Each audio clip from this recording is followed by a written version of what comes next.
Nate G 219 here to help it back and better. Hope everybody's doing great, feeling great. It's July 16th, maybe 7. Who cares? Today's story, I'm just gonna talk about mostly my boy Paul, Cleatus Furlong, but I'm going to give some examples of some other things, and but first of all, I got to ask a question. Has anybody ever made a mistake that they fully regret and should have been punished for, but didn't? They got away with it? I know I have. I'm sure you have too. But when you make that one mistake that you can't take back, and you've literally flushed your life away because you followed somebody into the gates of hell, somebody that you trusted, the only person you had to look up to, and you follow them into the gates of hell, man. You think your life's over anyways. What do you got to lose? He found out everything. He lost everything. He was originally sentenced to 118 and a half years for a murder. He was convicted of murder, conspiracy to commit murder, and theft. But again, Robert Nolan was a kiddie fiddler. He had been charged, not convicted, but he had been charged, and Paul knew for a fact that he had violated Paul's best friend,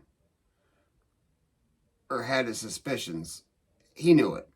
There was enough speculation to know. And then those charges come about. I mean, it's obvious. And so, I've already told all those stories and stuff like that, but I want to help get Paul back into the court. All right. Paul was offered a plea agreement for 55 years, which would mean serving 22 and a half. But in the plea agreement, it said to plead guilty to murder, conspiracy to commit murder, and theft.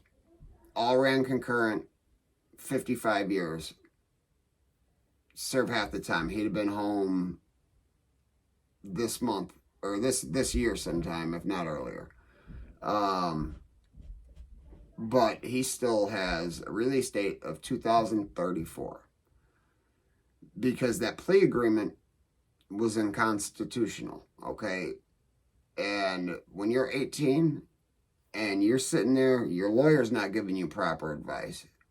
The special appointed lawyer's not giving proper advice.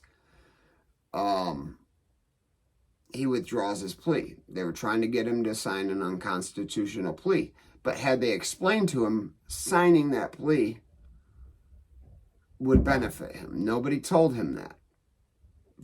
The lawyers are supposed to be working for the defendant.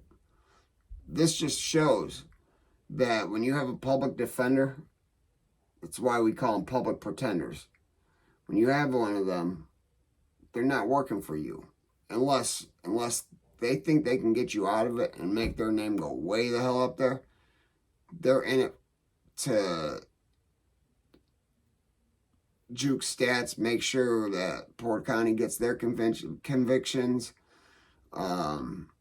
Nobody loses a case when there's a plea agreement signed.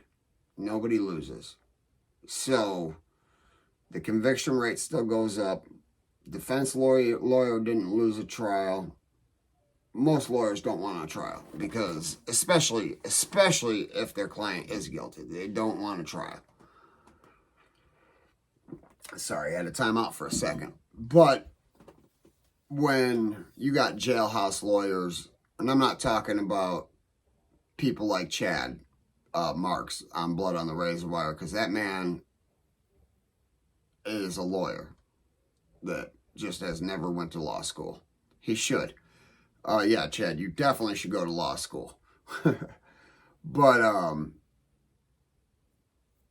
Paul was never informed that withdrawing this plea and going to trial would have been stupid. He was told by jailhouse lawyers that, no, this is unconstitutional. If you take this to trial, they'll throw it all out because they did a double jeopardy conviction, which at 18 in that jail, you had no access to the law library like you should have. And if you did at 18, sure as hell didn't know what to look for. You don't start understanding laws unless you go to law school or you go to prison. You just don't know. And the ones that had chose the latter part and went to prison usually learn quite a bit about the law. Like I learned, had I fought a little bit, I would have had my entire case dismissed because they only had me under one audio and visual. So in order to be convicted of drug dealing, you have got to be caught on video and audio 2 times. I was only caught once.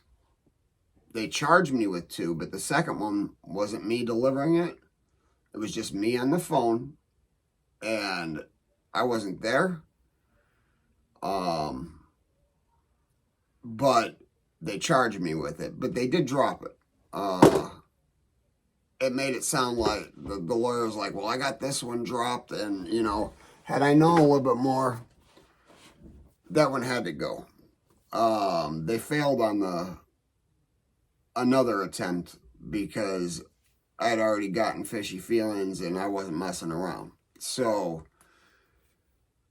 when an 18-year-old is looking at the rest of his life in prison,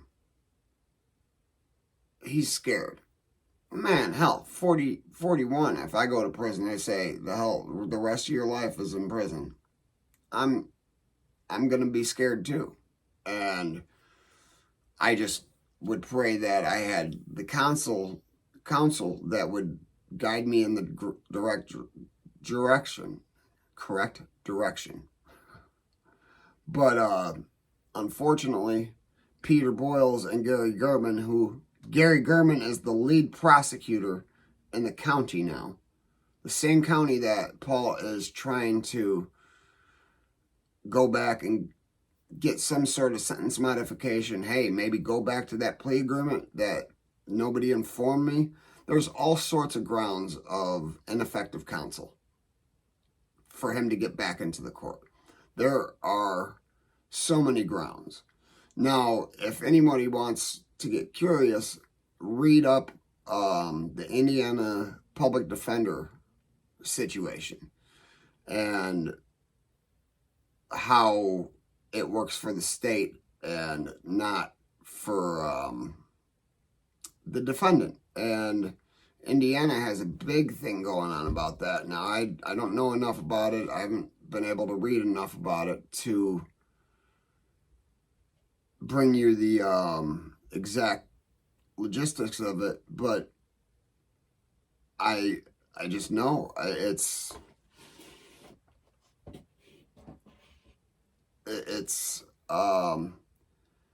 they work for the state. I mean, there's no other way to get around it.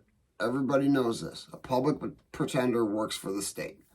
Therefore, he wants to make judge happy, and he wants not to have a lost trial. That's all he cares about. He doesn't care about the defendant. A majority of the times, I know Larry Rogers, who is mine, did not care about me at all. Larry Rogers used to be one of the best trial lawyers in Northwest Indiana, and I wouldn't hire him to clear a traffic ticket for me. I wouldn't. Nope, just wouldn't do it. But we have to raise awareness about the fact that they scared this kid so much out of signing that plea agreement that would have had him home this year or sooner. that his decision caused him to remain an additional 11 years. And yes, he's more than halfway done. He's on his way out. That's when you become close to 10 years on a 30-year sentence, you're getting closer and closer to the door. And I know 11 years is a long time, but hey, let's make it to where he comes home soon. Because he's going to be an amazing addition to the society. He's willing to do anything it takes. Paul was never a violent man. Paul is not a violent man. He's spent 22 years inside a maximum security prison and has had no major conduct reports. He had, in 12 years, I think is what it was. He did have one a year, some years back, but it wasn't anything serious. It was just not like a fight or stabbing or anything like that. I don't remember. They considered it a major write-up because it was a charging court or something like that. I don't remember what the exact write-up was, but it's been so long it doesn't matter. And he's trying to either parole, anything, house arrest, anything. His rappy, the one that put the gun in his hand, has been home since 17 or 18. He's been home for too long. A man that devises the plan, supplies the tools, and gives you the motivation and reasoning to do so, and coerces you into doing it. I mean, who's worse? I'm not saying the man that pulled the trigger didn't do something wrong, but who's worse? Because he wouldn't have done that on his own. You could have handed him the gun like, what do you want me to do with this? He wouldn't have just went in there and shot the dude. That just wasn't in him. It's not how he is. It's not who he is. But hey, guys, hit that like, hit that subscribe. I just wanted to bring a quick little one for this. I might jump back on later and get you guys another story. Who knows? It's Sunday. Got some work in the garage to do. You know, life. Family life. But, guys, I'm going to leave you with this. Never forget life's choices. But hit that like, hit that subscribe, donate to the channel if you would like. You know, if they ain't hating it, you ain't making it.